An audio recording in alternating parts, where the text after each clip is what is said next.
மங்காத்தா இதுவரையும் ரீ-ரிலீஸ்ல 7 நாள்ல எவ்வளவு கலெக்ட் பண்ணியிருக்கு. அது மட்டும் இல்லாம இந்த ரீ-ரிலீஸ் கலெக்ஷனோட டாப் 5ல இப்போதைக்கு மங்காத்தா எத்தனாவது பொசிஷன்ல இருக்கு அப்படிங்கிறதையும் பார்ப்போம். அப்புறம் தலைவர் தம்பி தலைமையில் ஒரு பக்கம் சூப்பர் கலெக்ஷன் எடுத்துக்கிட்டு இருக்கு. இன்னைக்கு நிறைய படங்கள் ரிலீஸ் ஆயிருக்கு.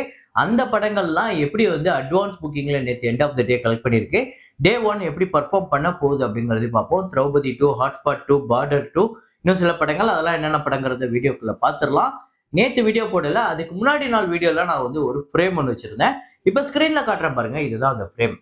விஜய் தான் திரும்பி நிற்கிறாரு அப்படிங்கிறது நம்ம எல்லாருக்குமே தெரியும். ஆனா அது என்ன படம் அப்படிங்கும்போது நிறைய பேர் பகவதி அப்படின்னு சொல்லியிருந்தீங்க.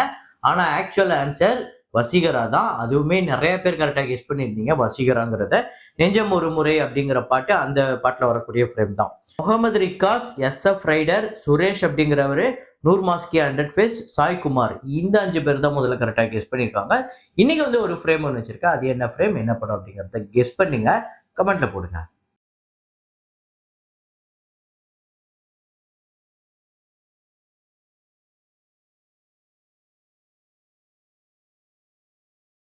துரந்தர் நேற்று 56வது நாள் இந்தியாவில் 46 லட்சம், உலகம் முழுக்க 51 லட்சம், டோட்டலா 1313 கோடியே 72 லட்சம் இந்த படம் கலெக்ட் பண்ணிருக்கு. கிராந்தி ஜோதி வித்தலயா மரத்தி மத்தியம் அப்படிங்கிற படம் டே 29 24 லட்சம், 25 கோடியே இந்த படம் கடந்திருக்கு. 25 கோடியே 41 லட்சம், 2 கோடி பட்ஜெட். பார்டர் 2 நேத்து 7வது நாள் இந்தியாவில் 14 கோடியே 70 லட்சம், உலகம் முழுக்க 16 கோடியே 75 லட்சம், 268 கோடியே 39 லட்சம் இந்தியாலையும், உலகம் முழுக்க 303 கோடியே 94 லட்சம். தொடர்ந்து செம்ம கலெக்ஷன் எடுத்துட்டு இருக்கு. 210 கோடி பட்ஜெட். மணசங்கர வரப்பிரசாத் காரு இந்த படம் 18வது நாள் 1 கோடியே 80 லட்சம் ஆந்திரா தெலுங்கானாலையும், 2 கோடி உலகம் முழுக்க கலெக்ட் பண்ணிருக்கு. 285 கோடி உலகம் முழுக்க கலெக்ட் பண்ணிருக்கு. 285 கோடி 57 லட்சம், 200 கோடி பட்ஜெட். அனகனக ஒக்கராஜு அப்படிங்கிற படம் டே 16 ஆந்திரா தெலுங்கானால 46 லட்சம், உலகம் முழுக்க 52 லட்சம், 82 கோடியே 86 லட்சம் உலகம் முழுக்க இந்த படம் கலெக்ட் பண்ணிருக்கு. 60 கோடி பட்ஜெட். அப்புறம் நரி நரி நடுமா முராரி அப்படிங்கிற படம், இந்த படம் ஆக்சுவலா இப்போ பயங்கரமா பிக்கப் ஆயிருக்கு. டே 15 ஆந்திரா தெலுங்கானால 83 லட்சம், உலகம் முழுக்க 95 லட்சம், 32 கோடியே 57 லட்சம் இந்த படம் கலெக்ட் பண்ணிருக்கு. 40 கோடி பட்ஜெட். சத்தா பச்சா அப்படிங்கிற படம் டே 8 கேரளால 65 லட்சம், உலகம் முழுக்க 95 லட்சம், 14 கோடியே 33 லட்சம் கேரளாலையும், 30 கோடியே 72 லட்சம் உலகம் முழுக்க கலெக்ட் பண்ணிருக்கு. தலைவர் தம்பி தலைமையில் சூப்பர் கலெக்ஷன் எடுத்துக்கிட்டு இருக்குங்க. நேற்று 15வது நாள் 54 லட்சம் தமிழ்நாட்டிலையும், 60 லட்சம் உலகம் முழுக்க கலெக்ட் பண்ணிருக்கு. 30 கோடியே 86 லட்சம் தமிழ்நாட்டில், 30 கோடியே கடந்திருக்கு தமிழ்நாட்டில். அப்புறம் உலகம் முழுக்க 36 கோடியே 4 லட்சம். செம்ம கலெக்ஷன் எடுத்திருக்கு. 10 கோடி தான் பட்ஜெட். பெரிய வெற்றி படம். அப்புறம் திரௌபதி 2 இந்த படம் நேற்று 7வது நாள் எப்படிப்பட்ட கலெக்ஷன்னா, தமிழ்நாட்டில் 24 லட்சம், உலகம் முழுக்க 26 லட்சம், 1 கோடியே 95 லட்சம் தமிழ்நாட்டிலும், 2 கோடியே 10 லட்சம் உலகம் முழுக்க கலெக்ட் பண்ணிருக்கு. 11 கோடி பட்ஜெட். அதோட வசூல மோசமான கலெக்ஷன் சொல்றதா இல்ல ஓகே ரகமான கலெக்ஷன் சொல்றதா அப்படிங்கிறது தெரியல. ஏன்னா இந்த படம் ரொம்ப மோசமா அடிமட்டத்துக்கு 3 லட்சம் 4 லட்சம்னு இந்த படம் 7வது நாள்லாம் கலெக்ட் பண்ணல. ஓரளவுக்கு பெட்டரா என்ன டே 1 கலெக்ட் பண்ணிச்சோ அதுல இருந்து அப்படியே ஓரளவு ஹோல்டு பண்ணி தான் வச்சிருக்கு. ஆனாலுமே இந்த படம் பெரிய பட்ஜெட், 10 கோடிக்கு மேல இந்த படத்தோட பட்ஜெட் அப்படிங்கிறதுனால தான் இந்த படம் இப்ப கூட இதை ரொம்ப ரொம்ப சுமாரான வசூல் நம்ம சொல்ல முடியுது. ஏன்னா பகாசுரன் கம்பேர் பண்ணும்போது கிட்டத்தட்ட பகாசுரனுமே இந்த டைம்ல ஒரு 3 கோடி 3.5 கோடி கிட்ட வந்துருதுன்னு வையுங்களேன். அது சின்ன பட்ஜெட் அப்படிங்கும் போது அது ஓகே அப்படிங்கிற ஒரு கலெக்ஷனா தெரிஞ்சுது. இந்த படம் சுமாரான கலெக்ஷனா தெரியறதுக்கு பட்ஜெட் தான் ரீசன். ஒரு படத்தோட கெப்பாசிட்டியை வச்சுதான் அந்த படத்தோட கலெக்ஷனை வச்சு நம்ம சொல்ல முடியும். இப்போ ஒரு படம் 500 கோடி பட்ஜெட்ல போட்டு எடுத்துட்டு முதல் நாள் 100 கோடி, 2வது நாள் 50 கோடி, மொத்தமா லைஃப் டைம் கலெக்ஷன் 250 கோடினா இதை பெரிய வசூல் நம்ம சொல்ல முடியாது. அந்த படத்தோட கெப்பாசிட்டிக்கு அது ஒரு தோல்வி படம் தான். ஸோ இந்த படத்தோட கெப்பாசிட்டிக்கு இது ரொம்ப சுமாரான கலெக்ஷன் தான். வரப்போற நாட்கள்ல எப்படி பிக்கப் ஆகுதுன்னா பார்ப்போம். அப்புறம் ஹாட்ஸ்பாட் டூ மச் இந்த படம் நேற்று டே 7 தமிழ்நாட்டில் 21 லட்சம், உலகம் முழுக்க 22 லட்சம், 1 கோடியே 92 லட்சம் இந்த படம் கலெக்ட் பண்ணிருக்கு. உலகம் முழுக்க 5.5 கோடி பட்ஜெட். இந்த படத்தோட ரீசெண்டா சில கிளிப்ஸ் எல்லாம் பார்த்தேன். டைலாக்லாம் அவ்வளோ எக்ஸ்ட்ராடினரியா இருக்கு. ஒருவேளை படம் பார்த்துருந்தீங்கன்னா எப்படி இருந்தது அப்படிங்கிறத கமெண்ட்ல போடுங்க. அப்புறம் அஜித் அவர்களோட மங்காத்தா இந்த 7 நாள்ல டோட்டலா எவ்வளவு கலெக்ட் பண்ணிருக்கு அப்படின்னு பாத்தீங்கன்னா, தமிழ்நாடு கலெக்ஷன் அப்டேட் ஆயிருக்கு. அதையுமே இன்க்ளூட் பண்ணியிருக்கேன். தமிழ்நாட்டில் 57 லட்சம், உலகம் முழுக்க 75 லட்சம். டோட்டல் கலெக்ஷன் இந்த படம் தமிழ்நாட்டில் 15 கோடியே 73 லட்சமும், உலகம் முழுக்க 20 கோடியே 72 லட்சம். இதுல கிட்டத்தட்ட ஓவர்சீஸ்ல மட்டுமே 3 கோடியே 48 லட்சமும், கர்நாடகாவில் 1 கோடியே கடந்திருக்கு. நல்லா கலெக்ஷன் வந்துட்டு இருக்கு.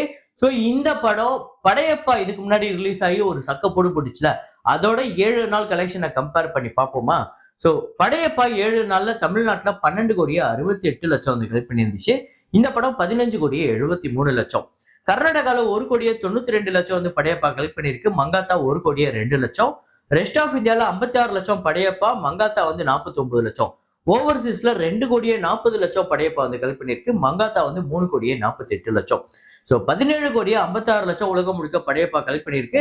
மங்காத்தா வந்து 20,72,00,000. ஸோ 2 படங்களை கம்பேர் பண்ணும்போது இந்த 7 நாள்ல மங்காத்தா தான் லீடிங்ல இருக்கு. அது தமிழ்நாடா இருந்தாலும் சரி, ஓவர்சீஸா இருந்தாலும் சரி, உலகம் முழுக்க வேர்ல்டு வைடு கலெக்ஷனா இருந்தாலும் சரி, மங்காத்தா தான் லீடிங்ல இருக்கு இந்த 7 நாள் கலெக்ஷனை பொறுத்தவரையும். அதுவும் இல்லாம 20 கோடியை கடந்திருக்கு. 20 கோடியை கடந்த 2 ரீரிலீஸ் படம் தான் தமிழ் சினிமால. ஒன்னு கில்லி, இன்னொன்னு மங்காத்தா.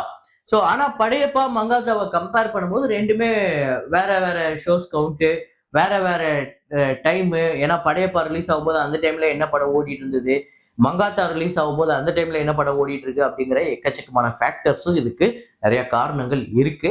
ஸோ மங்காத்தா ரீரிலீஸ்ல ஃபைனலா எவ்வளவு கலெக்ட் பண்ணணும் நீங்க நினைக்கிறீங்க அப்படிங்கிறத கமெண்ட்ல போடுங்க. ஸோ இப்போ கோலிவுட்டோட ரீரிலீஸ் டாப் 5 பாக்ஸ் ஆஃபீஸை பார்த்துருவோம்.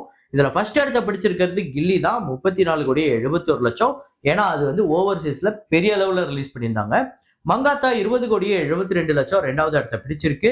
படையப்பா 19,96,00,000 இதுல வந்து மூணாவது இடத்த பிடிச்சிருக்கு.